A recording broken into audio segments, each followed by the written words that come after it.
Fala galera, Jesus Cop, Douglas Gonçalves por aqui para mais um Copiando Jesus, nosso podcast. Toda quarta-feira nós estamos aqui juntos com o objetivo, deixar você mais parecido com Jesus, e eu tô muito feliz de você estar aqui. Obrigado você que é inscrito e você que sempre pega esse link e sai mandando pra galera, por pessoas como você que esse conteúdo tem ido tão longe. E antes da gente começar, eu chamar meu convidado, eu queria só te fazer um convite. Dia 20 de junho nós vamos ter conferência Lidere como Jesus. É a nossa conferência de líderes, vai ser aqui em Guarulhos, das 9 da manhã até 9 horas da noite. Nós vamos estar lá mergulhados na presença de Deus. E o tema desse ano, cultura de discipulado. Vai estar aqui com a gente Asaf Borba, vai estar com a gente aqui o F. Hop, vai estar o presbitério da família de Zascope pra gente falar sobre discipulado, sobre como é que lidera como Jesus. Vai ser muito legal, você é o nosso convidado, link tá na descrição para participar. Beleza? Então eu vejo vocês dia 20 de junho. Vamos embora pro podcast de hoje.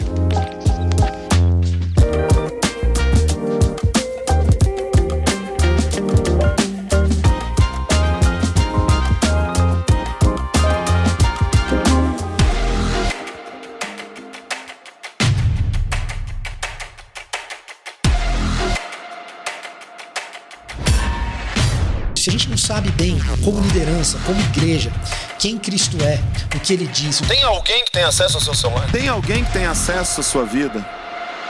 Se você não se submeter ao corpo de Cristo,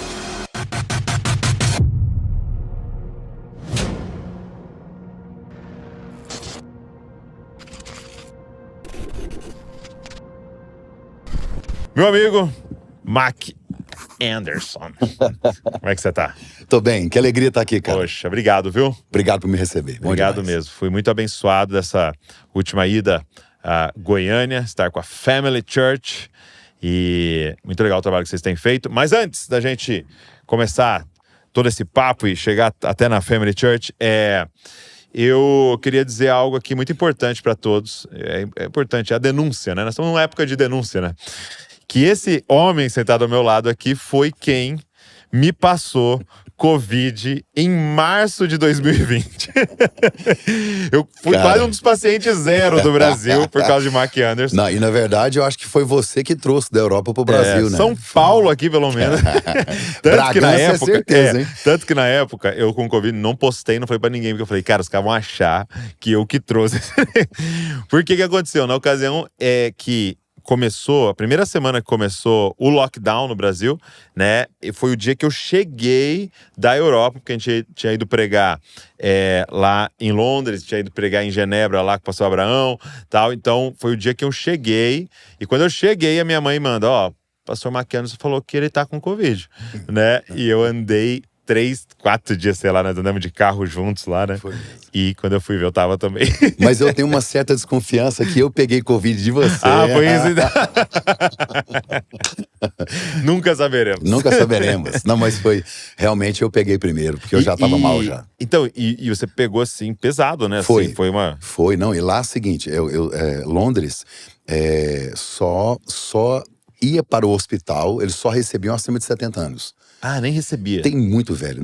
Não recebi e não atendia. Com muita insistência, uma UTI móvel foi lá em casa.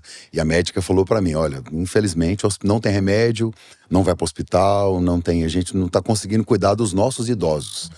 E aí eu fiquei em casa, dos 21, 22 dias que eu fiquei isolado, eu fiquei 3 dias sem andar e sem falar. Eu mal respirava, dava pra ouvir do lado de fora do quarto a minha respiração. Não, eu lembro que eu fiquei 7 dias e a respiração, assim, foi terrível. Eu fiquei muito mal. Muito. Eu não cheguei a ficar como você, assim. Mas eu lembro que uma médica me atendeu online, aí ela falou assim, seguinte, orientações então. Primeiro, você vai ter que dormir separado da Val, e segundo, você vai ter que tirar a barba. Eu falei, então vou morrer. Então já vai, né, que eu não vou fazer nenhuma das duas. As duas coisas que não vai rolar, né, velho? Ai, mas que bom. Mas eu queria te fazer essa pergunta, né?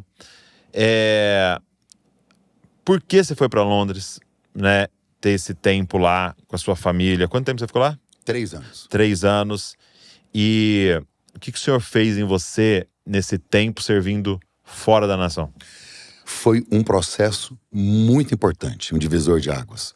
Eu tinha um ministério já consolidado no Brasil, trabalhando com casais, com família, e ministrava bastante para jovens e adolescentes também, até 2017.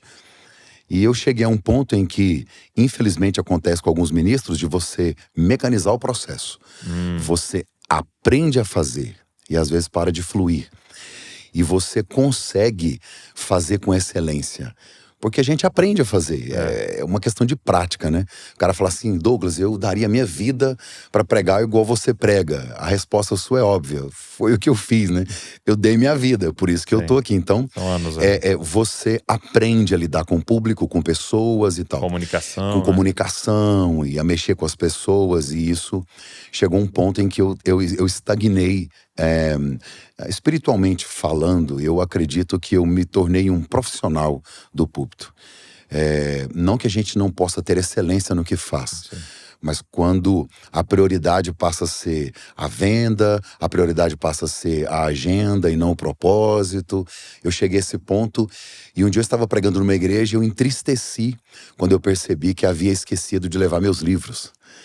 E aí o Espírito Santo comunicou muito forte ao meu coração que se eu tivesse ido ali para vender, ele não precisava de mim ali. Tinha algo mais de maior valor naquele lugar ali. E eu, na mesma hora, comecei a chorar e eu disse, eu abro mão do que o Senhor me deu para não perder o Senhor. Eu prefiro a sua presença do que o presente. Eu estava igual o irmão do filho pródigo. Eu tinha um relacionamento profundo com a fazenda e o pai me esperando na mesa. Então, às vezes, a gente está tão empolgado com o que faz, com o que a gente está entregando, que acaba se esquecendo de sentar à mesa. E aí, eu percebi que ali Deus ia gerar algo, e aí começaram algumas pessoas a comunicar e falar conosco a respeito de uma mudança geográfica, palavras proféticas. Palavras direcionadas muito específicas. Até que eu, conversando com um amigo lá de Londres, eu havia sonhado uma noite anterior com a bandeira da Inglaterra, que eu não conhecia. Para mim, a bandeira da Inglaterra era do Reino Unido. Todo mundo fala Inglaterra, você olha aquela. Sim. E aí eu sonhei com a bandeira branca, com as faixas vermelhas. Falei, cara, não é da China, não é China, não é Suíça, não é... Eu sou muito ruim de geografia. Aí, quando o amigo me ligou, eu já tinha pregado lá várias vezes... Aí eu fui no Google pesquisar. Falei, cara, da Inglaterra. Ele falou, olha, meu pai passou pra minha igreja, eu tô tendo algumas dificuldades. Eu falei, rapaz, e se eu te contar que Deus vem falando de uma mudança e eu sonhei com a bandeira da Inglaterra? Ele falou, você tem coragem de vir pra cá? Pastor Éder? Pastor Éder, meu amigo, Aliança Church. E na mesma hora eu entendi que ali era um momento, assim, era deixar tudo, deixar o ministério, deixar os livros, deixar as agendas, uma casa num condomínio, deixar tudo, literalmente tudo. Olha o que ele falou pra mim, nós não podemos te dar um salário, a gente não pode te colocar numa casa boa ainda, vamos colocar você num flat bem pequeno, não tem carro, não tem nada, só a vontade de te receber. Eu falei, não, eu vou. E literalmente foi um recomeço, é lançar nos braços de Deus confiando. Eu não vou dizer que é irracional, porque acho que a fé ela é racional. Sim. Mas aquela questão de você ter convicção de que foi o Espírito de Deus que falou com você. Então assim, eu fui chamado de maluco e tal. Hoje, imagino, as pessoas olham para o processo pronto, e aí ela, legal, né? Fez sentido e tal. Eu fui de uma estrutura religiosa, de uma igreja, eu fui dela 30 anos. E eu tinha muita vontade de alguma forma, me desconectar, ou estar num processo novo e não sabia como. E aí quando veio a oportunidade, parece que aquilo clareou minha mente, e nós fomos. E justamente como eles disseram, a gente foi num flat bem pequenininho, não tinha carro, não tinha salário no início. A igreja fez o melhor que podia, com o que tinha, né? Sim.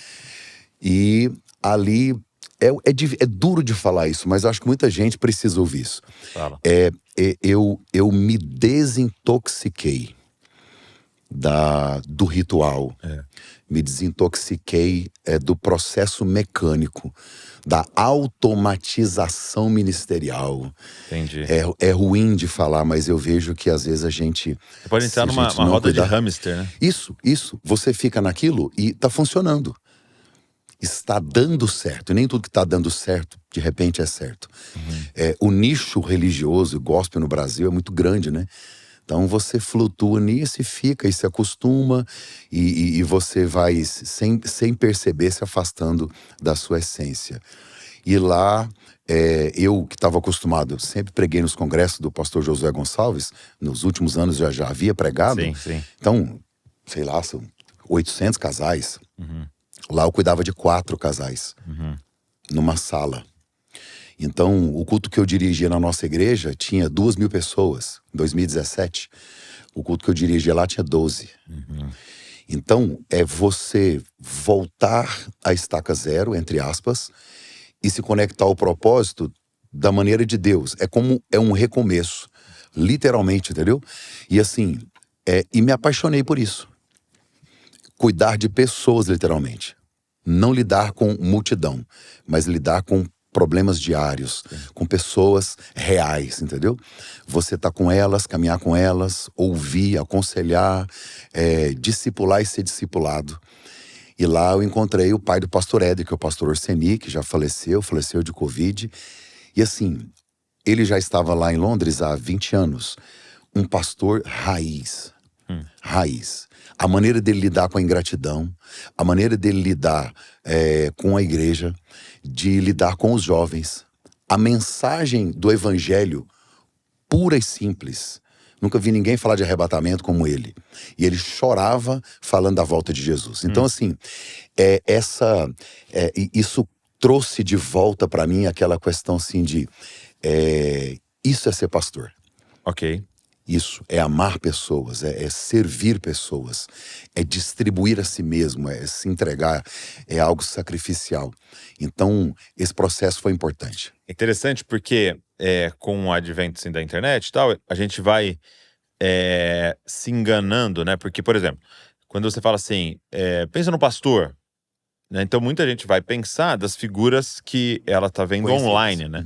Só que aquela realidade daquele pastor que está vendo online é da grande minoria da classe pastoral, por exemplo, brasileira. Exatamente. Então, a maioria dos pastores estão liderando ali 80, 100 pessoas. Entendeu? Então, só que a figura que vem na sua cabeça é de alguém à frente de uma mega church, porque é quem você segue, né?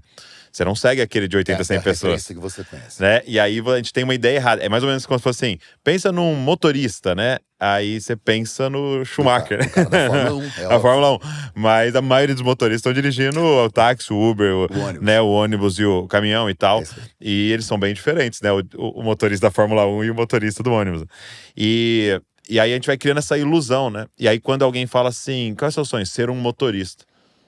Mas aí fala, qual motorista? Porque tem uma diferença bem grande do que você está vendo online, da realidade daquilo, né? Meu sonho é ser um pastor, mas qual pastor? Né? E o que é ser pastor? Mas, poxa, que coisa interessante, né? A gente... uma vez eu estava num momento assim, com angústias no meu coração, e eu lembro que eu fiz um Zoom, a gente até falou dele aqui, com o pastor Paulo Borges, fiz um Zoom com ele e falei, pastor, tô com umas angústias no meu coração, e descrevi um pouco pra ele. Aí ele falou um negócio muito forte, assim, né? O pastor Paulo Borges é aquele que vai te falando da Bíblia, mas você percebe que tem coisa que é palavra de conhecimento que ele tá te dando, né? E ele falou assim, Douglas, o homem foi feito para cultivar e guardar. Então tem uma estação da sua vida de muito cultivo. Só que quando você cultiva muito, você colhe. E aí você começa a guardar, você começa a ser zeloso e proteger aquilo que você colheu. Ele falou, só que você foi feito para cultivar e guardar. E você está nessa estação há muito tempo guardando, lidando com o resultado daquilo que você fez. E começa a gerar uma angústia no seu coração, porque você tem que cultivar de novo. Você tem que começar a fazer algo novo. Só que você está tão atarefado gerenciando a última coisa que você fez, que você começa a não ter mais espaço para o novo. E aí que é a hora de abandonar coisas boas, né? Para ter a coragem de plantar de novo. E aí ele falava muito disso, assim, cara, vai fazer uma coisa que você não sabe fazer. E aí você ir para um país que você não sabe a língua? Não, um país que você não sabe a língua, a cultura. E plantar igreja em outra nação é outra coisa do que plantar em Goiânia. Entendeu? E aí você vai para esse lugar de falar, Deus, eu dependo de você e não da minha técnica. Você vira quase que literalmente uma criança. Você depende de todo mundo para tudo, para resolver, para documento, para falar, para sair. E a igreja em si é uma experiência surreal. Você tem pessoas de todos os estados brasileiros reunidas no mesmo lugar. Você tem também, lá no nosso caso, angolanos e portugueses. Ok. E tem algumas pessoas de língua inglesa também que acabam indo à igreja. E você tem pessoas de várias denominações. O cara é de uma batista. Ele não tem como ficar escolhendo, né? Ele não achou uma batista. A batista mais perto dele tá a 2 horas de viagem. Aí ele vai pra lá. Aí tem assembleiano batista, adventista, congregacional. Aí tem pentecostal, tem church, tem tudo. É assim, é uma experiência surreal. Que parece bem mais com o reino de Deus, né? Isso é o reino de Deus, né?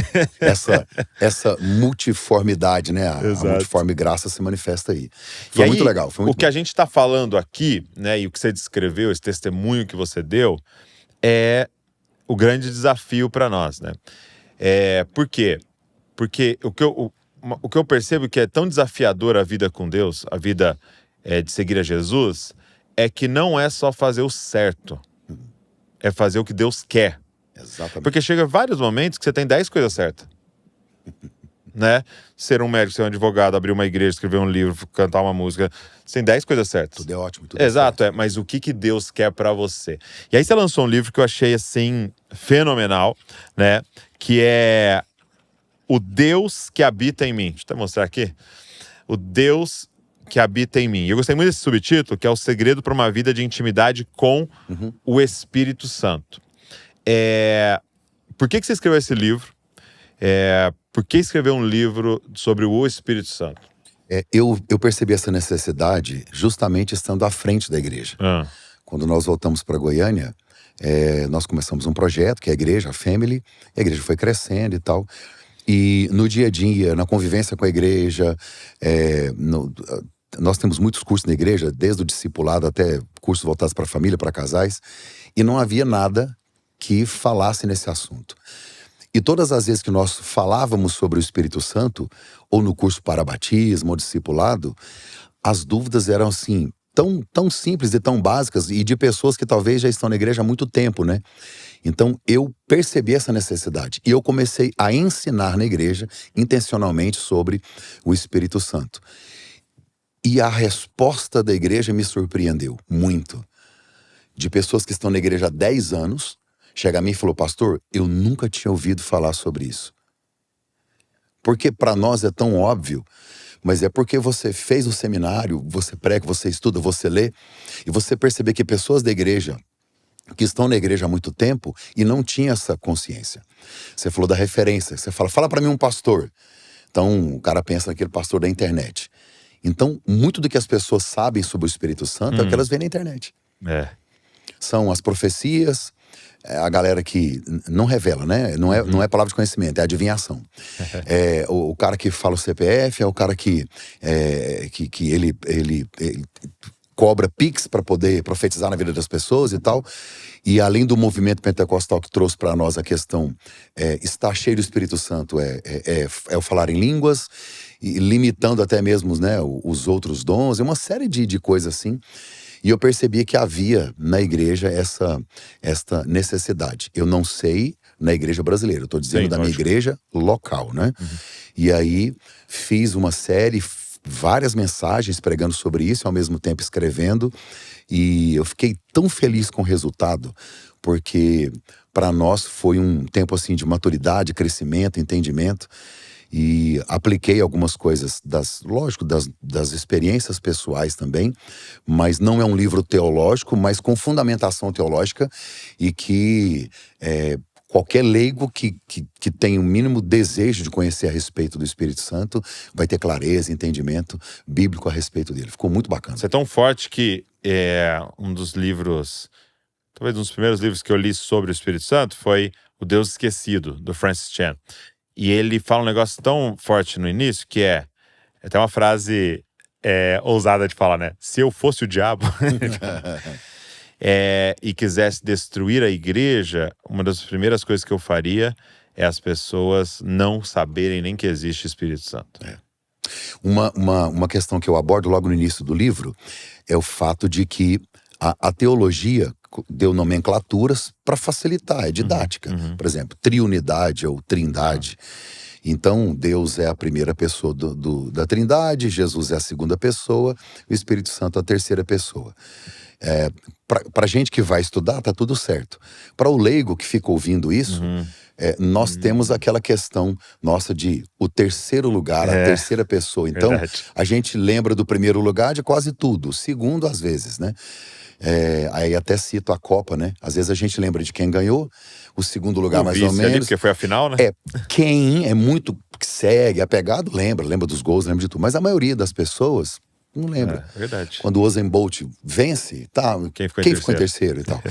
Então, o nosso cérebro nos enganou com relação a isso. E aí, nós entendemos que a triunidade, ela é uma hierarquia, né? E não é. Ela não está na vertical, né? É na horizontal, né? Sim. É a mesma essência, é o mesmo Deus, é a mesma importância, com papéis diferentes, lógico, mas infelizmente muitas pessoas colocaram o Espírito Santo em terceiro lugar, né? Uau, isso é muito forte. E uma coisa que é muito forte que você vai falar aqui, né? É dessa questão de que o que a Bíblia propõe pra gente viver só é possível pelo Espírito. Né? Pelo Espírito. Então, essa tentativa nossa de viver o que a Bíblia está falando sem o Espírito Santo, ela leva para dois lugares, né? Número um, ela vai levar para fracasso. Você não vai conseguir desanimar, se frustrar, dizendo, não consigo. Eu não consigo e Deus não está comigo. Ou número dois, você vai aprender formas de fingir, né? E vai ser um grande de um hipócrita e até comparado aos fariseus ali. Você vai se tornar um religioso. Você vai viver de práticas religiosas, mecaniza os processos e vive como se estivesse agradando a Deus, né? Você falou de olhar o Espírito Santo como um Deus de terceira categoria, vamos chamar assim. Qual são outros erros mais comuns quando se aborda o Espírito Santo? A Bíblia, ela tem muitas metáforas, tipologias, a gente sabe disso. Então, o Espírito Santo, ele é comparado e essa comparação até didaticamente para nós é maravilhoso você comparar o Espírito Santo. A Bíblia é o vento que sopra onde quer. Então, eu sinto, não vejo, sopra onde quer, o destino é ele quem dá. Então, assim, é símbolo, ele não é um vento. Ele não é uma pomba, ele não é uma energia.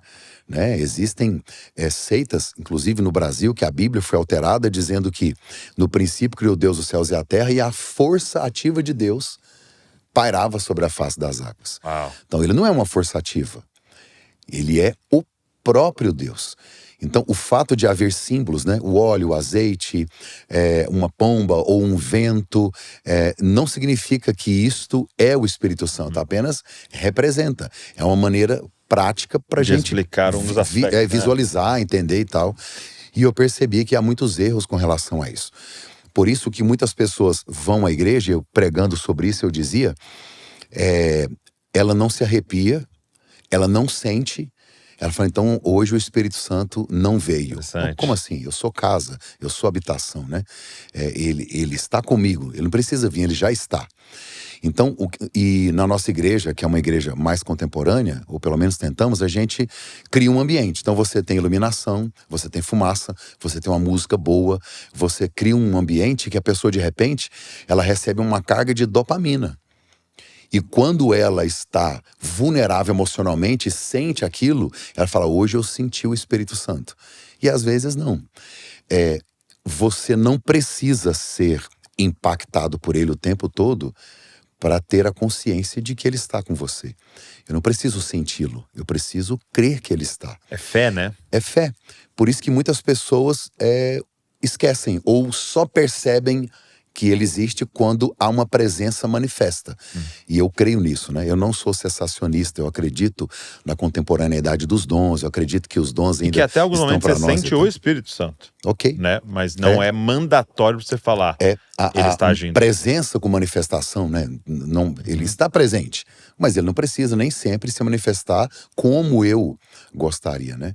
Uma pessoa da igreja falou assim, pastor, essa semana eu estava de boa lá, e eu orando e chorando, aí veio uma borboleta e pousou na minha mão. É o Espírito Santo? Eu falei, não, irmã, é só uma Borboleta. borboleta mesmo e tal. E assim, pessoa que tá na igreja. Então, o brasileiro é místico, né? Ele quer uma experiência, ele quer arrepiar, ele quer sentir, ele quer experimentar alguma coisa. E o Espírito Santo é muito mais do que uma experiência sensorial. É uma presença que consola, que acalma, que acalenta, que é surreal. No Antigo Testamento era dado por medida. Aí eu faço uma linha teológica bem clara, como se fosse em caixas, assim, ficou bem legal mesmo, falando sobre desde Gênesis, ele lá na criação e tal, depois nos reis, nos profetas e tal, e você percebe uma diferença quando passa para o Novo Testamento, né? Já não são mais apenas com pessoas específicas, mas é disponível para todos, para toda a igreja, é um derramar, é um negócio Coloca aqui na maravilhoso. Essa diagramação Legal. ficou muito Ficou legal, muito bonito. ficou muito bonito isso aí. Fazendo Então, toda a você linha do pode tempo. acompanhar a linha do tempo até Juízes. chegar no papel do Espírito Santo ali no final, em E Apocalipse. é tão assim, muitas vezes, diferente do que o que você falou, né? Do que a gente ouve e pensa sobre ele. Por exemplo, primeira vez na Bíblia que aparece, até que citou aqui, né? É em Êxodo, a primeira vez que aparece, eu enchi alguém do Espírito de Deus, foi um artesão. Foi um artesão. Foi Bezalel. Não foi profeta, não foi alguém para profetizar, não foi para sacerdote, escrever. é isso aí. Foi um cara para fazer escultura, né? Era para fazer. Cara, isso é muito legal. Isso é muito legal, né? É muito bacana. A Bíblia, ela quebra até os nossos próprios paradigmas, né? Era um cara fazendo meio que, vamos usar assim, móveis decorativos, né? E fazendo roupa, né? Eles ainda faziam a roupa do... Era o cara... Precisava estar cheio do Espírito estilista. Santo. E aí você já desconfigura também o fato de que as pessoas pensam, para estar cheio do Espírito Santo é só quem fala em línguas. Na verdade, estar cheio do Espírito Santo não é evidenciar em dons, mas é o fruto. O fruto é que caracteriza alguém que realmente tem relacionamento com o Espírito Santo. Você disse agora mesmo que sem o Espírito Santo, ou eu vou me sentir um fracassado, ou eu vou virar um religioso para tentar fazer ou cumprir princípios fora, né? e tal. Porque é impossível eu gerar fruto. Impossível gerar fruto. Eu explico bem claramente no livro o fato de que Deus Pai, Deus Filho e Deus Espírito Santo, Deus Pai, ele elaborou o plano, ele desejou o plano, né? Ele criou o plano. E aí Jesus, ele executou esse plano, que é o plano da salvação. E o Espírito Santo, ele aplica esse plano. Então, ele quem gera em nós a mente de Cristo. Como é que eu vou ser cópia de Cristo se eu não tenho relacionamento com o Espírito Santo? É ele quem gera em mim o fruto, o caráter de Cristo, a mente de Cristo. É ele que faz essa metanoia, né, na minha mente, no meu coração. E o único esforço que eu preciso fazer é um esforço relacional. Isso que eu ia te perguntar, porque nós estamos falando que o Espírito precisa agir através de mim. E às vezes algumas pessoas querem pegar isso e se colocam meio que numa passividade, né? Então Não me faço possui nada. aqui, me leva para perdoar, não. me leva para, né? O que é esse estar cheio do Espírito Santo? E qual é a nossa parte nisso? A nossa parte, acho que se eu posso chamar de esforço, já que alguém quer fazer alguma coisa, é relacionamento. Tá. E relacionamento é diálogo, e diálogo você fala, você ouve. Sabe o básico, que é oração e palavra? Não há...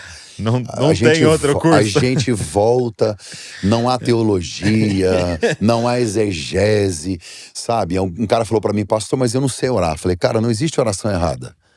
Errado é não orar. Orar, cara, é trocar uma ideia com o seu pai. Com respeito, lógico, dentro, mas eu não tenho nem palavras. Jesus diz, quando você for orar, você vai entrar no quarto e fechar a porta. Privacidade, intimidade. E Jesus não diz, teu pai que está em secreto vai te ouvir. Teu pai que está em secreto vai te ver. Porque antes que você fale as palavras que nem saíram da sua boca, ele já sabe. Então não é nem para te ouvir, até porque Deus não fica em crise com a sua crise. Você pode falar o que você quiser, que diante de Deus não é murmuração, é desabafo, né? É o desabafo da alma. A oração é isso, é a respiração da alma. Não tem como você ter intimidade com uma pessoa sem diálogo. Deus fez isso com o próprio Adão e Eva. Deus descia todos os dias para conversar, para estar junto, e não tem outra forma. Então não há um sacrifício que eu faça, não há quanto dízimo eu entrega, quanto serviço eu faça, não há quanto jejum eu faça. Eu preciso de tempo com o Espírito Santo, em oração e em devocional da palavra, consumindo, alimentando, porque o que eu alimento vai vencer, né? E até adicionar uma coisa nisso que você está falando, que eu tenho experimentado muito, porque oração, palavra, né, dá até para colocar o jejum, Sim. tal, e são essas ferramentas que Deus nos deixou para cultivar esse relacionamento. E uma terceira coisa muito poderosa, assim, que eu tenho experimentado muito nesses últimos anos é comunhão, né? Comunhão. Porque é enchei-vos do Espírito, e aí a sequência é falando entre vós, salmos. Então é engraçado porque quando a gente lê ali enchei-vos do Espírito, a gente já pega para nós, né? Eu vou me encher. Mas é um nós ali, né? Enchei-vos, né? É como se fosse assim, você vai falar enchendo o outro e o outro vai falar e enche você. Então esse ambiente da comunhão é muito poderoso. O único dom que edifica a si mesmo são as línguas. Sim. Os outros, Todos os outros. todos são para o outro. É uma média de quase 90%. 90%. E o fruto. Uma árvore não come do seu fruto. Não, é pro outro. Todas as características do fruto são para o outro. Relacionais. Igreja é família. Deus é família. Pai, Filho, Espírito Santo. Então, você acertou na questão da comunhão, porque é um afiando o outro, edificando o outro, compartilhando com o outro, é corpo. E, cara, é uma coisa que mudou muito na minha consciência com essa questão do Espírito Santo, porque você vai fazendo essa construção. Então, peraí, nós estamos dizendo aqui que ele é Deus, ok? Deus, Criador, Deus, dono de todas as coisas, é o Espírito de Cristo, beleza. Aí nós estamos falando aqui que ele habita em nós. Então, em um primeiro aspecto, isso é muito poderoso. Então, eu estou dizendo, agora aqui, agora nessa aqui. sala, Tem o noção Espírito de da força Cristo do poder disso? está em mim. Meu Deus. Muito forte. Mas uma outra coisa que é muito forte é agora que o Espírito de Cristo está em você. Então, rejeitá-lo, tratá-lo mal, Ignorá-lo. caluniá-lo, falar mal de você, e tal, entendeu? Ganha uma outra dimensão, porque agora, eu sei, quando eu leio os evangelhos, eu sinto um temor tão grande quando eu fico lendo sobre os religiosos, porque, cara, homens que gastaram a vida lendo sobre, decorando, memorizando e eram professores, quando a palavra encarnada estava na frente deles, perderam a visitação. Você tem noção que os caras perderam a visitação do Deus encarnado na frente deles, que eles liam e pregavam. E aí eu fico falando, cara, nós estamos perdendo muitas vezes, lendo e tal, e tá no outro. Uau. Minha esposa, meu irmão, os meus filhos, né? E por que perderam? Porque ele era tão comum. Eles queriam algo surreal, Ah extraordinário. lá, a irmã dele morava aqui no nosso meio, eu estudei com o irmão dele, eu sentei numa cadeira que o pai dele fez e tal. E aí, era tão comum que eles perderam Deus na frente deles. E tá acontecendo de novo. E a gente tem que tomar cuidado para não ser, de repente, não só esse religioso que ficou de longe e perdeu, ou como um Judas que estava perto e também perdeu. Perdão. Ele também viu tão comum, acostumou tanto, né, com aquela presença de caminhar ali, que ele perdeu. A W. Tozer, ele disse que Deus, ele é o construtor da casa. Aliás, ele é o arquiteto. Ele é o arquiteto, ele planejou a casa. Jesus construiu a casa.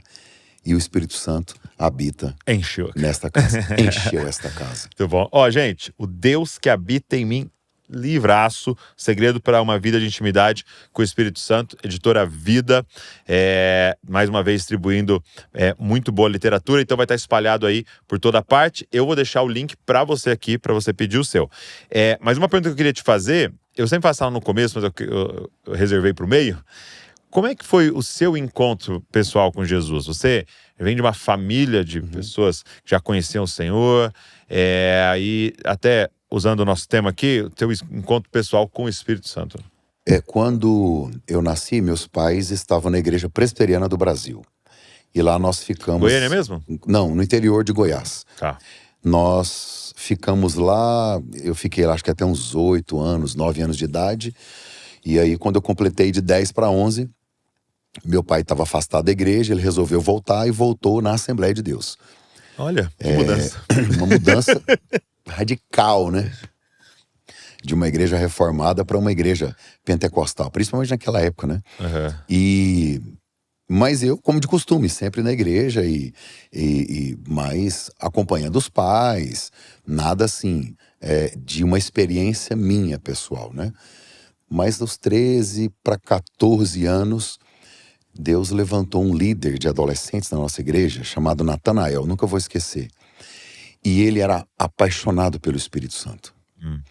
Inclusive, depois que todos nós tivemos uma experiência com o Espírito Santo, os adolescentes, todos na época, todos foram impactados pelo Espírito Santo. A gente começou a fluir nos dons, decidimos fazer o curso de batismo, batizamos nas águas. E assim, foi um incêndio, literalmente um avivamento que queimou os adolescentes daquela época. Quando nós alcançamos a nossa juventude, alguns casaram, outros já estavam engajados na igreja, ele faleceu. Ele foi fazer um trabalho e faleceu. E a gente percebeu que é como se Deus tivesse colocado ele ali, realizado aquele projeto, e ele foi embora. A partir daí me apaixonei. Como era o nome dele? Natanael. Era o Natan, um homem de Deus e tal. E ninguém esperava. Morreu muito jovem, 21 anos ele tinha na época. 21? 21 que ele tinha. Foi acidente, então? Ele era mergulhador do bombeiro. E ele era o melhor mergulhador. E ele foi socorrer o instrutor dele. E os dois ficaram presos lá no fundo. Eu sei que eles foram encontrados depois. E assim, a gente foi um impacto para todos nós. Mas o legado que ele deixou, para você ver, eu tinha 14 anos, eu nunca esqueço do que ele falava. Ele chorava quando ele falava do Espírito Santo.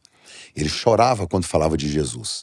Ele era um ganhador de almas. Ele pregava em todo lugar, a todo tempo.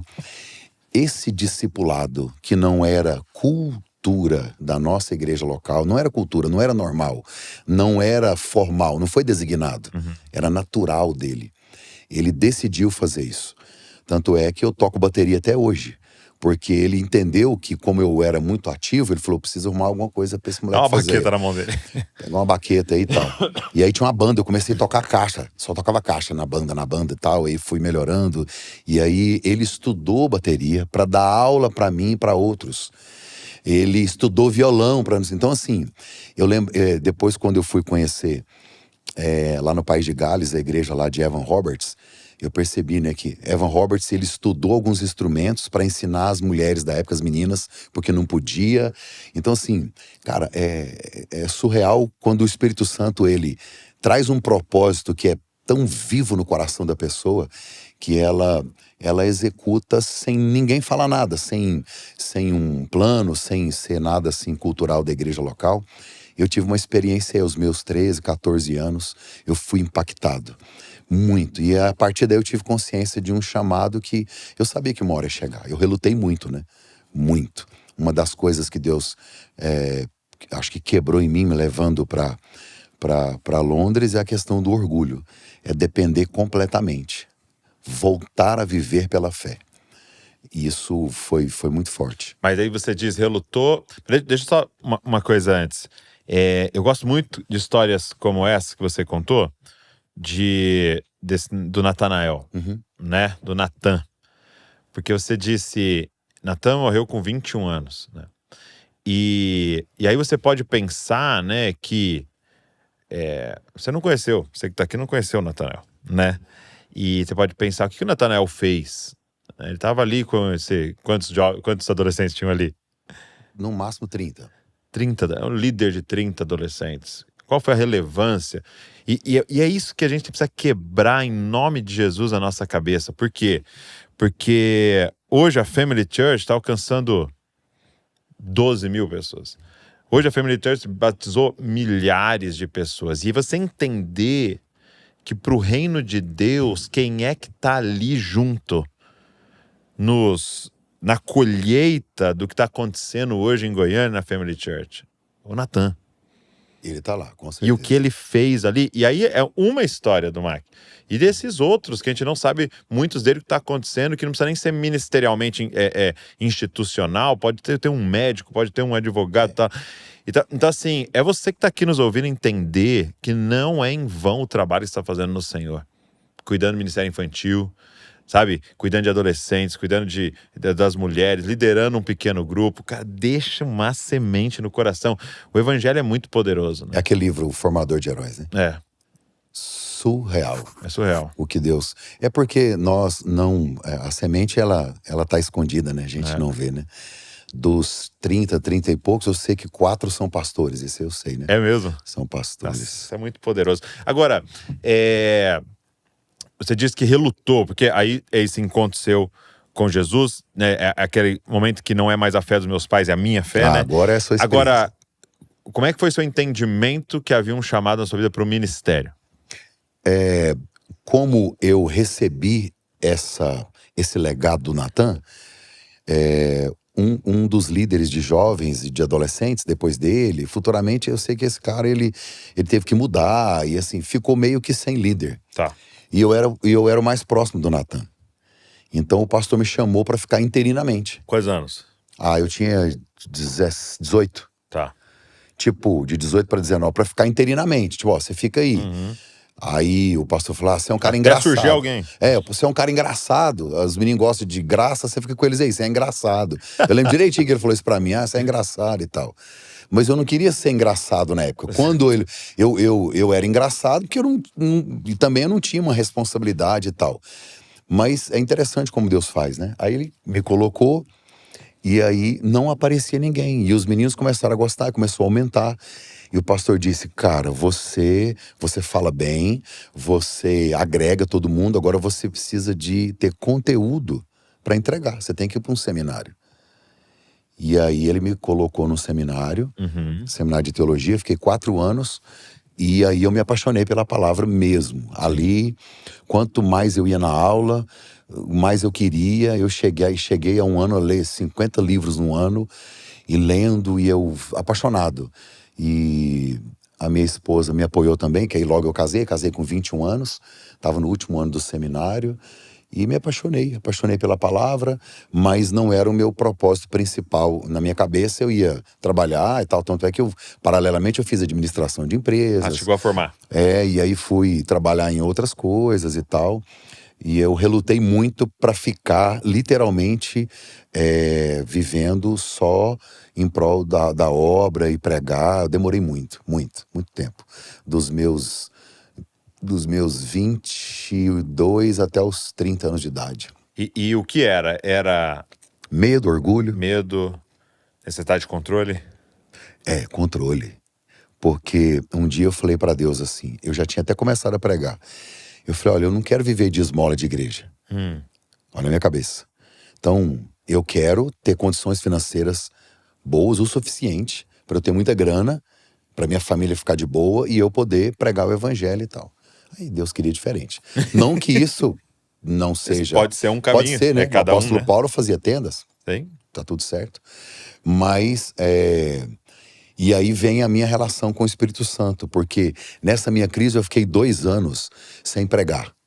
Eu não desviei, não fiz nada de errado, eu ia na igreja e tal, mas eu falei, vamos mexer com isso não. Fui trabalhar numa empresa muito grande, uma empresa próspera, e foram 2 anos, assim, de um silêncio mesmo, né? De você ignorar o Espírito Santo, de você reservar, viver só aquilo que você tem como meta, ganhar dinheiro, trabalhar e tal. Eu aprendi nessa época que o pior fracasso é você fazer sucesso onde Deus não te colocou. É você estar num lugar almejando algo que não é para você. Não é para você. Cada um tem a sua porção. Deus dá a cada um conforme a sua capacidade. E eu queria algo que não era para mim. E depois de 2 anos, Alguns processos aconteceram. O meu filho mais velho teve uma pneumonia gravíssima, foi para o hospital, aquilo começou a mexer comigo. E o ladrão entrou na nossa casa, levou tudo que nós tínhamos. A Suza teve um aborto, depois outro. Sei que o processo é longo. Eu sei que foram tantas coisas que aquilo mexeu comigo, me quebrou literalmente. E eu falei, o que o senhor quer? O que eu vou fazer? E são permissões, né? Geralmente Deus permite que a gente seja ferido na área que Ele vai nos usar. E por fim, depois de 2 anos, eu estava dentro de um avião com meu patrão, no avião dele, e o Espírito Santo começou a falar comigo. Há 2 anos, eu em silêncio, e ele também em silêncio. Mas foi uma decisão de Deus. Quando a Bíblia diz que é Ele que convence o homem do pecado, da justiça, do juízo, é Ele que faz, Ele que opera, é Ele que realiza, é Ele que produz o fruto. Cara, é surreal, porque não foi uma busca minha, foi a graça. É como se Deus dissesse, a promessa eu fiz, nós temos um compromisso e está na hora de... Foi a minha experiência nesse sentido. Eu estava no avião e o Espírito Santo começou a falar no meu coração sobre o comandante. Eu lembro até hoje, o Mauro falou, tá vendo o Mauro? O Mauro foi piloto de várias companhias aéreas. Desde criança eu sonhei em ser piloto, aí foi porque eu conheço a história dele. E Esse é seu chefe? não, o piloto. O piloto mesmo, chamava Mauro. Chamava Mauro Alice e tal. Entende que ele tá no lugar dele, cumprindo a missão dele e tal. Aí falou de um outro cara que tava com a gente, que era o cara do financeiro. E o Espírito Santo falando com você? Falando comigo. Aí me mostrou claramente o meu patrão, que é um cara que não tinha nenhuma formação assim, não tinha uma formação superior nem nada. Um cara simples, mas o cara lida com milhões. É um negócio surreal, assim. Tinha entrado na política e deu certo como empresário. Um cara empreendedor, assim, visionário. Eu aprendi muito com ele. Foi uma faculdade pra mim, né? Percebe? Aí eu olhei pra esposa, falou, percebe que é a conexão dela. 30 anos de casados e o quanto ela transborda, o que ela faz, parece que é tipo um quebra-cabeça, assim, é um negócio. E aí o Espírito Santo, depois de uma pausa, disse, e você? O que você tá fazendo aí? Onde é que você se encaixa aqui? Aí eu vi que tinha status, tinha salário, tinha tudo, mas não tinha propósito. E aí eu comecei a chorar, e o Espírito Santo começou a me lembrar a minha Bíblia que estava guardada, eu tinha uns 500 livros na época, todos encaixotados, e aí, e a sua esposa, tá onde? Ela ora, sua esposa ora por um pastor, por um profeta, por um pregador. Sua mãe, eu comecei... Cara, veio, sabe, aquela coisa que o Espírito Santo te fará lembrar, né? Eu sei que ele te fará lembrar das palavras que você precisa diante da vida, dos desafios, mas eu sei que foi ele, na minha mente, passou como um filme. A minha mãe estéril não podia ter filhos, teve filhos, foi apresentado ao Senhor, o batismo, o Natanael, as palavras proféticas, meu pastor, seminário... Uma enxurrada, como se passasse em 5 minutos a minha vida inteira. Eu desci do avião decidido. E na outra semana já procurei meu patrão, aí fui chamado de doido de novo. Você é maluco, porque Deus falou comigo, né? Não falou com ninguém. E aí começa o meu processo de dedicação mesmo à obra de Deus, de ficar em tempo integral e tal. E foram muitas mudanças, quase que todas no mesmo ano. E aí, naquele mesmo ano, ou no outro ano, eu fui assistir uma conferência de casais, lá em Poços de Caldas, do pastor Josué Gonçalves. Eu fui lá para assistir. E faltou um preletor. Ele me viu lá no meio, ele já me conhecia, mas ele nunca tinha me visto falar com casais nem nada. Ele só tinha ouvido falar assim. Ele falou, o Espírito Santo falou no meu coração. Você vai pregar. É mesmo? Foi assim? Foi. Eu não fui convidado, não. Tava lá. E aí eu não tinha nem roupa, porque na minha cabeça religiosa eu tinha que ter uma roupa diferente, né? Então, saí pra comprar roupa, eu não dormi à noite. Li a noite inteira, estudei uma coisa, cheguei lá, não falei nada daquilo, minha cabeça... Sempre, né? E tal. Quando eu terminei, né, ele orou por mim e tal. Então, assim, foram muitas coisas em pouco tempo, né? E o Espírito Santo um dia usou um profeta e ele disse pra mim assim, você nunca recebeu, nunca te dei nada. Você acha que você fez com as suas mãos, eu nunca te dei nada. Porque você não deixa você quer cuidar de você. O dia que você deixar eu cuidar de você, você vai ver o quanto eu sou capaz de fazer e tal. Então eu tive algumas experiências com o Espírito Santo assim. No Covid, na depressão, em tantas outras. E eu acredito que não há nenhuma possibilidade de uma vida cristã saudável sem relacionamento com o Espírito Santo. Você citou aí, né, meu pai, né? E você sempre tem a oportunidade, e principalmente quando você tá com ele, percebo que você é uma pessoa de muita honra e tal, e você fala sobre esse papel que ele teve na sua vida de te inspirar. Sim. E até de você poder olhar para alguém e falar, poxa, acho que Esse é o caminho. é esse caminho aí que o Senhor tem para mim, é algo parecido com isso e tal. Qual a importância dessas pessoas na nossa vida, assim, e inicialmente era até uma pessoa de longe, né? Então, talvez você nunca ter conhecido, né? Eu poderia estar de longe até hoje. Mas eu aprendi com ele mesmo, que o mentor, você não precisa conviver com ele. Pra nem estar vivo, né? Precisa nem estar vivo.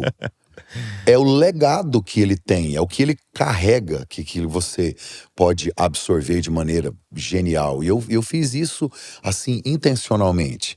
Eu não usei o pastor Josué como cópia, mas como modelagem. Então, o estilo de mensagem, a maneira de construir o sermão. Eu cheguei a ter uma pochete, eu lembro assim, que, sei lá, eu acho que eu tinha não sei quantos CDs que tinha, na época era CD, né? Tinha todos os CDs, eu ouvia, repetia, ouvia e tal. Eu olhava assim, um homem que deu certo no ministério, que prega bem, que tem um português bem, que fala bem, que tem uma voz bacana, tem uma família consolidada. Tipo assim, eu olhava e falava, cara, pronto, não é um cara que só prega. Não, eu queria que a minha vida seguisse naquela direção. E eu fui intencional. Eu demorei muito tempo para conhecer ele pessoalmente. Mas eu ouvia, eu absorvia, eu lia. Então, eu comecei a falar sobre relacionamento por causa disso. E eu nunca fui intencional. É tão forte a questão de você ter um mentor e absorver uma essência que eu nunca fui intencional. Falar assim, agora eu vou escrever para casais, eu vou estudar para casais, eu vou falar para casais. Eu nunca pedi, eu nunca planejei isso, mas o fato da fonte de onde eu bebi era muito natural. Eu nem percebia que eu estava falando sobre isso. Eu não percebia. Eu fui perceber uma época em que eu cheguei numa igreja, eu preparei uma mensagem sobre Abraão, ia falar sobre a fé, e aí o pastor falou assim, tá aqui o pastor Mark, vai nos trazer uma palavra sobre família. Aí eu mudei lá rapidão e tal. Aí na outra igreja que eu fui, o pastor Mark tá aqui, ele fala sobre família, e eu pensando, não, eu não falo sobre família. Quem falou que eu falo de família? Mas eu mesmo. É uma sabotagem, né? Uma autonegação, assim e tal. Para você ver, eu tenho 12 livros escritos, eu tenho um para casais. Então, não fui intencional nisso, de fazer, de montar conteúdo. Eu não tenho um curso gravado para casais. Então, e hoje, se eu quiser falar assim, eu vou ficar só pregando, 90% da minha agenda é para casais, é para família. Mas olha que interessante você está falando, né? Eu percebi isso, porque, claro, lógico, meu pai também é o meu mentor, né? E quem eu mais me inspirei e aprendi, Sim. e quem eu mais contemplei, né? E eu faço Talmidim lá de manhã, né? Então, faz lá a live de manhã e tal. E aí, toda semana, a gente escolhe meio que uma série, né? Igual a gente faz na igreja, a gente faz meio que por semana ou 2 semanas uma série. Eu assisti a sua série sobre as 7 igrejas. E aí, eu fiz de casamento. Aí eu falei assim, uma semana eu vou fazer de casamento e tal, né? E até falei com os meninos assim, será, cara? Porque a gente não fala tanto. Mas os meninos, não, vamos fazer e tal. Aí peguei e fiz. Cara, tipo assim, a maioria dos Talmidim lá tem 40 mil, tem 120 mil visualizações aqui. Que coisa, né? Porque não adianta. Há um legado. É legado esse aí. Há uma autoridade vinda. Né? É interessante isso. É exatamente o que você está falando, né? Impressionante. Mas assim, requer, né, aqui uma humildade, né? No sentido assim de eu não sei fazer. Isso. Eu preciso de pessoas que fazem, ao meu redor que fazem e fazem bem, que e que eu posso olhar isso. e que eu não tenho medo de falar, esse aí, eu copio esse aí, ó. Eu olho pra ele mesmo e é o que você falou, nem há uma intencionalidade. Agora, aí algo que me veio à cabeça quando você estava falando é que talvez você esteja aqui nos ouvindo e fala, nossa, eu não tenho alguém assim. E eu queria dizer pra você, você tem. É que você não percebe. Mas talvez o problema é que seja alguém que tá te levando para o mal. Exatamente. Porque pensa comigo, quando você pega uma série que tem 100 episódios, meu amigo, você vai ficar 100 horas contemplando Esse é o um seu personagem que tá falando assim, ó, o ápice da vida é um romance. O ápice da vida é um romance. Eu tô mal porque eu não tenho um romance. Tô muito bem, porque finalmente deu certo o romance. O ápice da vida é um romance. O que vai entrar no seu coração? Aí você pega 100 horas que é, eu preciso me vingar. Eu preciso me vingar. O ápice do filme é quando eu me vingar. Quando eu conseguir me vingar. Quando eu matar esse cara. Quando eu toquei... O que vai entrar? E a gente não tá percebendo que a gente tá sendo mentoreado. Tá sendo mentoreado, exatamente. Entendeu? Os animes hoje, tem anime com 1000 episódios. Meu Deus. E as pessoas estão lá. Entendeu? E às vezes não é a pornografia. Às vezes não é a imoralidade escrachada e não sei o quê, ou um negócio de demônios e tal, mas há uma mensagem o tempo inteiro. E que 99% não é a mensagem do evangelho. Então, é isso que você repetiu essa palavra várias vezes. Intencionalidade. O diabo, ele é especialista em distração, né? Esse é... Em sutilezas, né? Opa. Em sutilezas. E eu acho que como você falou leão, essa ele palavra. assusta, né? Como leão, ele assusta, né? Então ele vem como serpente. Ele é... Tranquilo e tal. Então, essa palavra é muito interessante, né? Porque assim, o que eu quero? Poxa, eu entendi que Deus me fez para pregar, ok? Então é comunicação e tal. Então, eu tô olhando para essa pessoa aqui porque ela fala muito bem português. Isso é fundamental para o que Deus me chamou para fazer. Tô olhando para essa pessoa aqui porque ela tem uma família consolidada. E essa família... E é fundamental para o que o Senhor me chamou para fazer. Eu tô olhando para essa pessoa aqui porque ela é teologicamente uma bênção. Então, e essa intencionalidade, entendendo, cara, o que Deus tem para mim, né? E nós temos hoje cristãos em todas as áreas. Na área das finanças, na área da saúde, não é só na pregação. Não, de tudo. Gente maravilhosa que pode te mentorear. O problema é que a gente fica naquela expectativa de andar junto com a pessoa, né? De ficar perto, e não tem essa necessidade. Uma vez eu preguei no evento de pastores do meu pai. Aí eu terminei e pedi pro Salomão. Falei, Salomão, o que você achou da mensagem e tal? Ele falou uma coisa maravilhosa pra mim. Ele falou assim, ó, cara, é estilo do seu pai, entendeu? Com a teologia do Tim Keller, mas com essa intensidade do Francis Chan.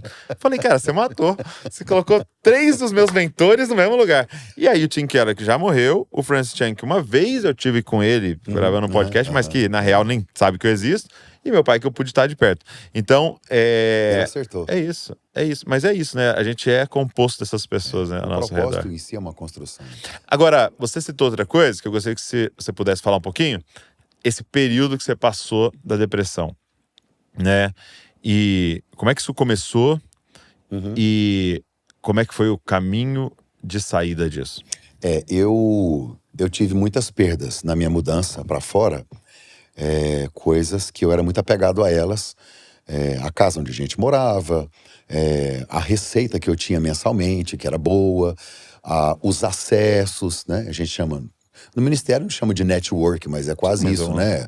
As mesas que eu sentava, as oportunidades que eu tinha.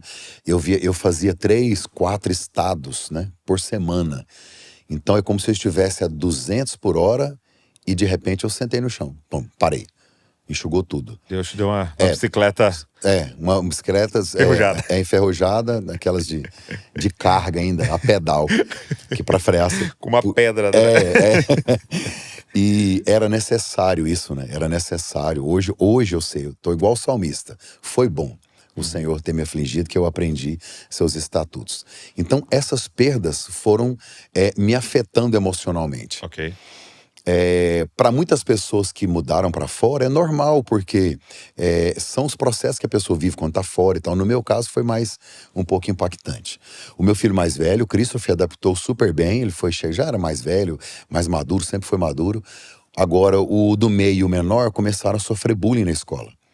Eu me lembro do meu menorzinho falar assim: pai, não me deixa aqui nessa escola, porque quando eu entro aqui, entra uma tristeza dentro de mim. Uau. Ele estudava, só tinha imigrantes, e ele sofreu muito e tal. O meu do meio, eles chegaram a tirar a roupa dele na quadra, no meio de 500 alunos, deixou ele lá assim e tal. E outras coisas, e eu não sabia como reagir àquilo. Então isso foi me afetando, eu fui me fechando e tal. Havia um problema hormonal que eu não sabia. Eu fui resolver Tem isso. físico junto aí. Depois, só que já havia essa predisposição. Então, eu já estava vulnerável por causa disso. Para você ter uma ideia, quando eu fiz o exame da testosterona, estava 180. Meu Deus. Tudo bem, só que isso já foi depois do processo depressivo que eu fui fazer. Se eu tivesse feito antes, talvez estava mais um pouco. Mas como estava caindo, e eu não sabia, e o tempo cinza, chegamos lá no inverno, 3 meses... Literal, né? É. Lá no inverno as coisas ficam cinza, né? 3 meses cinza, sem sol, e aquilo foi... Escurecendo então, foi super recorrente, foi acontecendo e tal. E eu sou muito assim, de ouvir Deus falar comigo, de orar, e aí acabou que assim, Deus fica em silêncio, né? É a hora que Deus fica... Tipo, você tá na prova, o professor fica calado, né? Deixa você viver isso aí. E eu fui vivendo, fui levando baques e cada vez mais. E eu cheguei a um ponto que eu realmente comecei a pensar. A culpa é minha, trouxe meus filhos pro lugar errado, fiz errado. Tá. Não foi de Deus. Eu acho que eu errei, a profetizar errado. Eu acho que não foi o Espírito Santo que falou, acho que eu empolguei e tal. E aí eu comecei a me culpar. Teve uma noite, Douglas, que eu acordei 3 da manhã, 3:30, e sentei no chão para chorar, desesperado, porque eu pensei, agora eu vou levantar meus meninos para ir para a escola, para passar tudo isso de novo e tal. E eu pensando, e falei, meu Deus, eu fiz errado. Aí eu comecei a me esmurrar. Eu vi que eu estava muito mal nesse ponto aí. A minha esposa acordou porque ela estava no quarto, eu fui para a cozinha, ela conseguia ouvir eu bater no meu peito. Ah, isso literal. Literal, bater forte mesmo, de raiva de mim e tal. Eu nunca tentei tirar a minha própria vida, mas eu pedi várias vezes para Deus. Que é os pensamentos que o crente tem, né? É porque assim, se você não tem temor, ou mesmo tendo, não sei, que depende do estado. Lógico. A pessoa ela até pode né, fazer uma tentativa e tal. Eu nunca tive coragem, por pior que eu estivesse. Mas eu pedia muito, direto. Eu falei, Senhor, o que eu pensava? Se eu não estiver aqui, não, vai resolver, porque meus filhos vão ficar melhor, minha mulher também, o que ela vai fazer? Ela vai seguir a vida dela, meus meninos também vão ficar super bem e tal. Eu pensava que eles ficariam melhor se eu não tivesse. A igreja mesmo não cresceu quanto eu achei que... Estou acostumado com o Brasil. Lá a gente, de 40, foi para mais de 100 pessoas. É muito lá. Hoje, a igreja lá tem... triplicou, né? Hoje lá tem 800 pessoas, que é surreal, né? Para quem tá lá fora sabe disso. Mas, proporcionalmente, é muito. Mas entende, na minha mente, que estava acostumado com multidão, né? Então eu só via pouca gente, poucas coisas e tal. E o processo estava acontecendo. Deus estava trabalhando em mim. Não era na igreja. Ele trabalhando em mim. Ele estava me fazendo um pastor. E eu cheguei a levar... Teve alguns dias que eu levava o meu menor na escola, voltava e fechava, punha o blackout assim no quarto, e deitava e ficava ali. Desligava o celular e ficava. Às vezes eu não estava nem triste, nem com sono, e ficava ali no escuro. Apático. A principal característica da depressão, que eu aprendi na prática, depois eu fui ler sobre isso, não é a tristeza. É falta de vitalidade. Ok. É quando você não quer mais fazer até o que você gosta de fazer. Então eu não queria pregar, que era o que eu mais gostava. Você não queria trabalhar, sair, andar, viajar e tal, mas eu não queria pregar. Eu ia porque eu tinha uma obrigação e tal. Mas aí era o fundo do poço. Pedi ajuda, eu fiz uso de remédio. Nunca esqueça, cloridrato de sertralina. Estou falando o nome aqui porque tem gente em casa que vai se identificar. É o da entrada, é o primeiro ali e tal. Mas não melhorava. E mesmo com o remédio, você não sentiu assim uma melhora? Pouquíssima melhora, porque o problema também era o hormônio, né? A testosterona e tal. Não adianta você alinhar neurônios. Eu não entendo direito, mas assim, a testosterona não estava legal. E aí foi vivendo isso e tal. E Deus começou a falar de uma multidão com a minha esposa. Tem uma multidão para vocês cuidarem. Tem uma multidão. E aí onde a gente ia? Onde ia? Aí ela entrou em parafuso. O marido deitado, doente, pedindo para morrer. Aí um dia, ela não suportava mais. Tem uma pregadora no Brasil chamada Raquel Lima. E ela é irmã do Eliel Lima e tal. E aí, um dia ela queria falar com a gente por vídeo. Rapaz, ela trouxe uma palavra no vídeo pra gente. Deus falando assim e tal, da multidão e tal. E eu ficava cada vez pior, porque não faz sentido. Entendeu? É como se Deus falasse assim, vou te dar uma carreta. E você só pilota moto. Fala, mano, não dá, não faz sentido. Nem a moto, né? Eu não tenho tal. E aí, Douglas, aonde entra o Espírito Santo aí é que minha esposa estava orando no cômodo ao lado, ela disse que colocou as mãos assim na parede, ela só chorava, e na mente dela, Deus, para de, sei lá, as pessoas têm que parar de falar com a gente, porque não faz sentido. Eu tenho um homem doente dentro de casa, deitado, 20 quilos acima, que não se levanta, não faz sentido o que o senhor está falando. E aí, enquanto ela orava, me veio no coração algo. Eu sei que hoje é o Espírito Santo. Eu peguei meu celular, tirei do modo avião, no escuro mesmo, e pus no YouTube, digitei Mark Anderson. Do nada, assim. Tirei o volume, falando... até hoje eu não gosto muito de me ouvir, assim. Eu tirei o volume, porque eu sou muito exigente. E como eu uso muito humor na mensagem, nossa, eu ouço e falo, não acredito que eu falei isso. Nossa, velho. E aí o humor eu tenho vai ficando vergonha, não é né? vergonha alheia, é vergonha minha mesmo e tal. E aí eu abaixei o volume. E quando eu cliquei, Douglas, o primeiro vídeo que apareceu foi o vídeo eu pregando numa igreja no Rio de Janeiro, justamente aonde eu fiquei triste, porque eu não tinha levado livros. Exatamente ali que Deus começou a falar comigo, foi o vídeo que apareceu. Acho que é porque eu tinha mais visualizações. E o YouTube não mostrou outro pregador, mostrou eu de novo, não sugeriu. E aí, claramente, o Espírito Santo, na minha mente, é difícil de explicar isso, né? Só a gente que tem essa... o da cama é o do processo. Esse é o do propósito. Esse passa. Esse, no meu coração, não mudou. Esse é o Mac. Esse não é o Mac, esse é o Mac. E aqui, ele foi falando. Aquilo queimou dentro de mim de um jeito. Eu não sei te explicar a força que eu recebi. Eu virei um Sansão. Inexplicável. Eu me levantei, meti a mão nas cortinas, abri tudo. Porque a Suza sentiu de Deus de lá de orar comigo. Quando ela abriu a porta, eu estava em pé. Aí eu olhei para ela e disse, hoje é o último dia que você viu seu marido deitado aqui. O Espírito Santo me levantou. E a partir de hoje, nem que o processo seja difícil, eu vou começar a me levantar. Comprei uma bicicleta para mim, uma bicicleta para ela. Fomos pro parque, andar de bicicleta, fazer exercício, caminhar, tomar sol, preparar mensagem. Aí comecei a fazer jejum intermitente, comecei a emagrecer. E comecei a reverter o processo.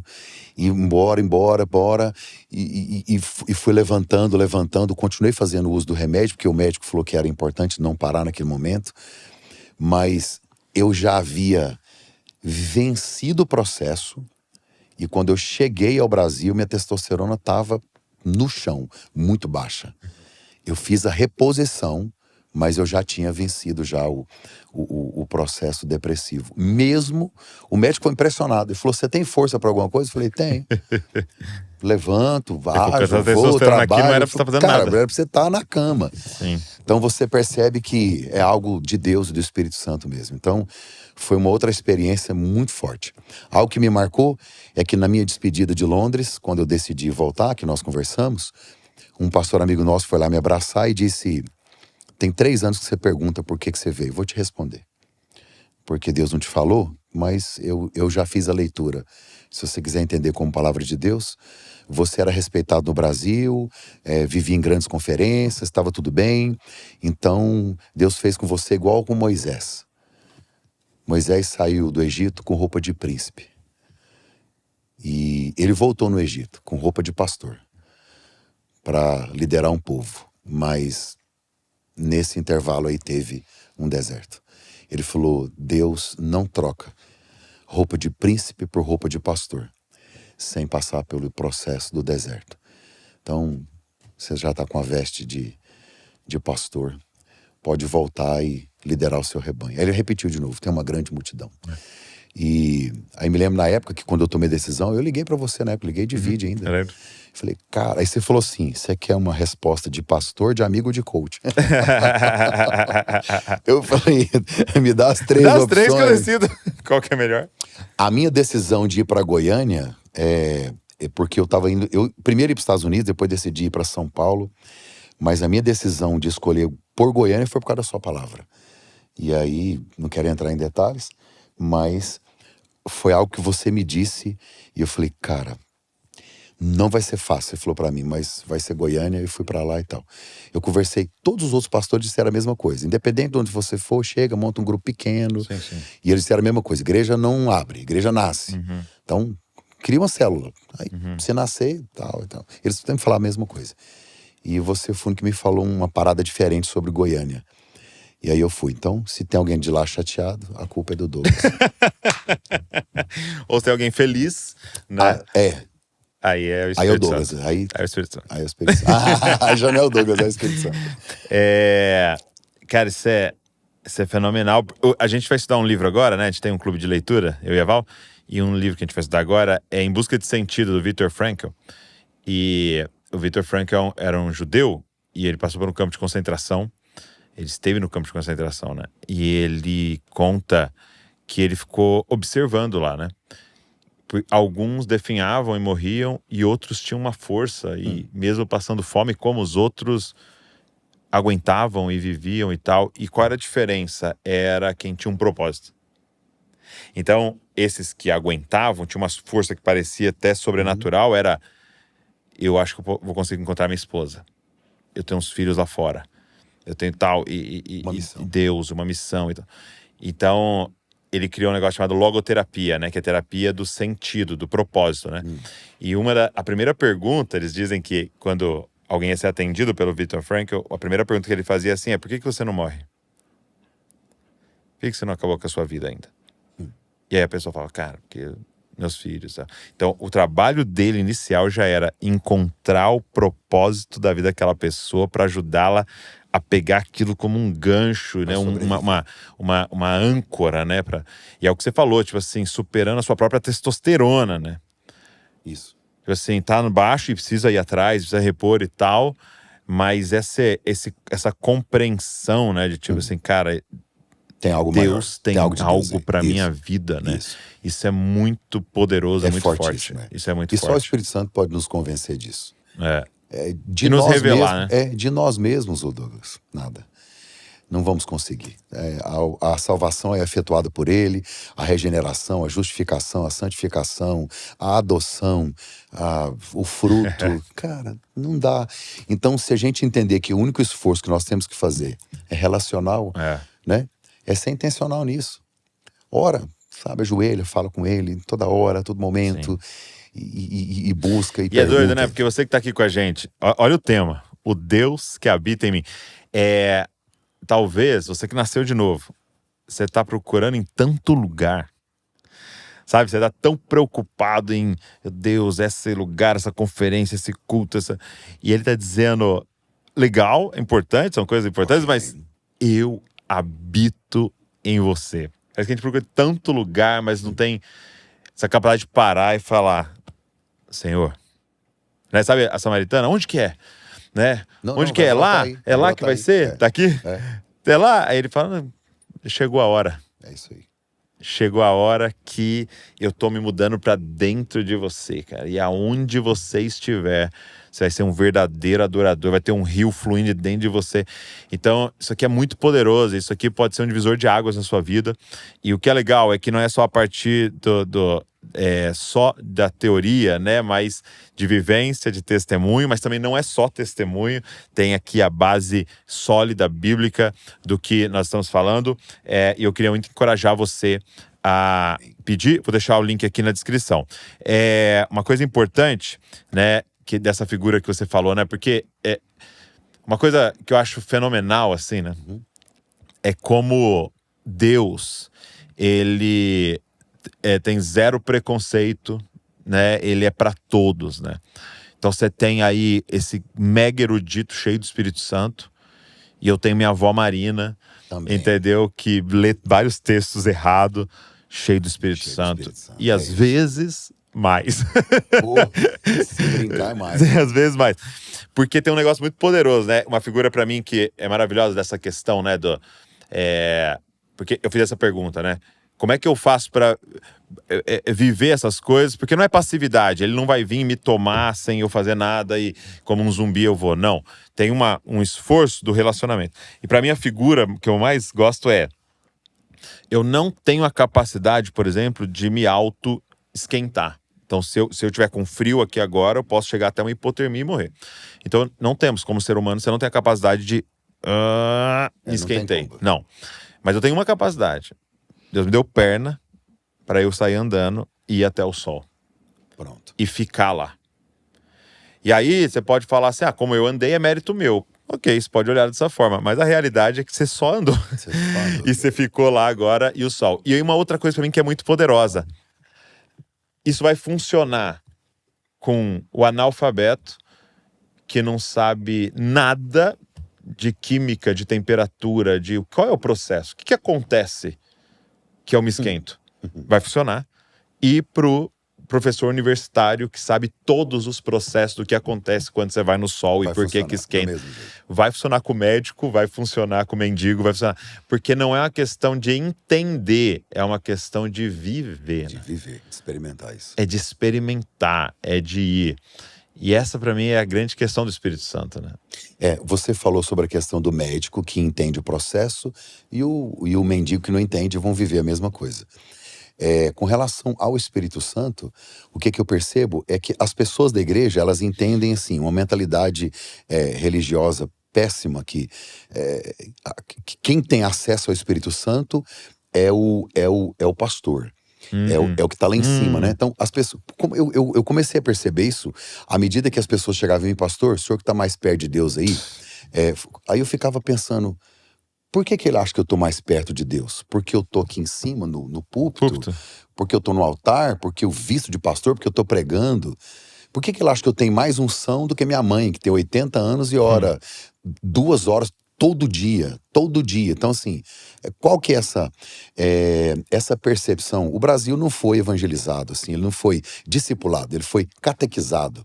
Então, a gente tem aquela questão da pessoa que está mais perto do sacerdote, do pastor, né? Do bispo, aquele cara intocável, né? Ele que tem acesso a ele, que tem que falar com Deus e tal. Por isso que existe tantas pessoas reféns disso, né?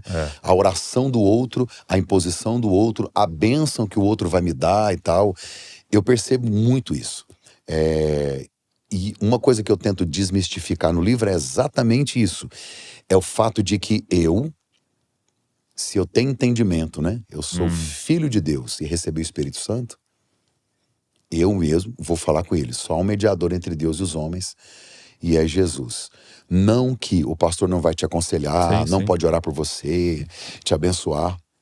Mas eu recebi na igreja muitas pessoas que, pastor, eu queria muito vir, mas o meu líder espiritual disse que se eu sair de lá, eu não vou ter a bênção, que a bênção tá com ele, eu tenho que estar, é ele que me abençoa, é ele que a mão tem que ser a mão dele para orar por mim. Teve uma mulher que falou para mim, senão eu vou viver uma tragédia. Meu Deus. E assim, coisas horríveis, absurdas que eu já ouvi, e não só lá, mas por onde eu passo. As pessoas limitam ao Espírito Santo a um cargo, uma posição, a um status, né?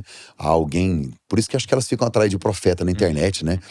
Não, para o Espírito Santo falar comigo, então deixa eu procurar alguém aqui que vai falar e tal.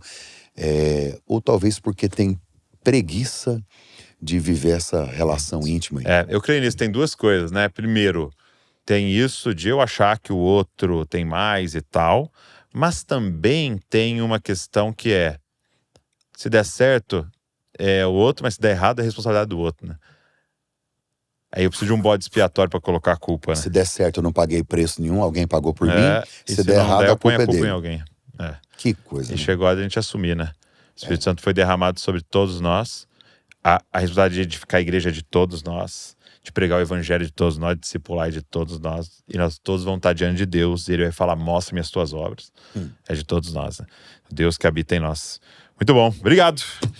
Valeu. Que honra. A honra é minha. Obrigado aí pelo privilégio Pela de estar amizade. contigo aqui. Tamo Obrigado junto. pelo carinho. Obrigado Vamos sua pelo vida. privilégio de ter você aqui e Eu compartilhar vejo seu Deus em coração. você. Amém. Obrigado. Bora pra cima. Bora. Jesus Vamos. Cop. Obrigado a você que ficou aqui ouvindo, assistindo, você que vai pegar esse link, compartilhar com pessoas, talvez pessoas que passaram por um período de depressão, pessoas que estão aí passando momentos difíceis, como foi compartilhado aqui, mas principalmente todo mundo que quer viver cheio do Espírito Santo. Então, pega esse link, compartilha com outras pessoas, para que mais pessoas tenham acesso a esse conteúdo aqui. Deus abençoe você e não se esqueça, você é uma cópia de Jesus. Valeu! Se você lidera um ministério, uma igreja, tem algum projeto cristão, vale a pena você conhecer a Reveste. A missão dessa marca, é clara, é desenvolver produtos com propósito, excelência e dedicação, ajudando a transformar ideias em realidade. Seja assim, camisetas, uniformes, kit de evento, qualquer outro material, a Reveste é especialista em tirar sonhos do papel. Um dos grandes diferenciais é o time de designers que está pronto para criar junto com você, pensando em cada detalhe para que o resultado final represente exatamente aquilo que Deus colocou no seu coração. Tem mais, a Reveste não trabalha com pedido mínimo, o que facilita muito para projetos pequenos quanto para grandes demandas. E o outro ponto que faz tudo isso ainda mais especial é que parte dos lucros é destinada a missões. Ou seja, além de desenvolver produtos, você também participa de algo muito maior. Aqui no Dizascope, a Reveste já é uma parceira de caminhada. Eles têm desenvolvido nossas camisetas, uniformes, kits de conferencista, brindes lá do Clube da Val e até presentes para preletores dos nossos eventos. É uma parceria que tem somado muito e que a gente confia para indicar. Se você precisa de alguém que une propósito, excelência e ainda investe no reino, a Reveste é uma escolha certeira. Tô aqui para agradecer você que está sempre aqui com a gente no podcast Dizascope. Eu espero que você tenha sido abençoado pelo nosso canal e eu queria te fazer um pedido. Será que você poderia se inscrever aqui no canal? A gente pega às vezes as estatísticas, a gente sempre vê que tem um grupo muito grande de pessoas que assiste, mas não é inscrito. Quando você se inscreve, é uma forma gratuita de você dizer, isso aqui é relevante e nos ajudar a alcançar mais pessoas. É uma forma maravilhosa de agradecer se você é abençoado pelo movimento Dizascope. Agora, tem mais uma forma de você poder abençoar tudo que está acontecendo aqui, se tornando um membro aqui do canal Dizascope, se tornando um Dizascopes, né? E você pode, então, ser membro, você vai estar contribuindo financeiramente para toda a equipe que está por trás aqui trabalhando, produzindo conteúdo para mais pessoas se parecerem com Jesus. Então, se você pode fazer isso, vai estar abençoando muito o movimento Dizascope. Então tá aqui, é só você clicar e se tornar um membro do nosso canal Dizascope. Deus abençoe você.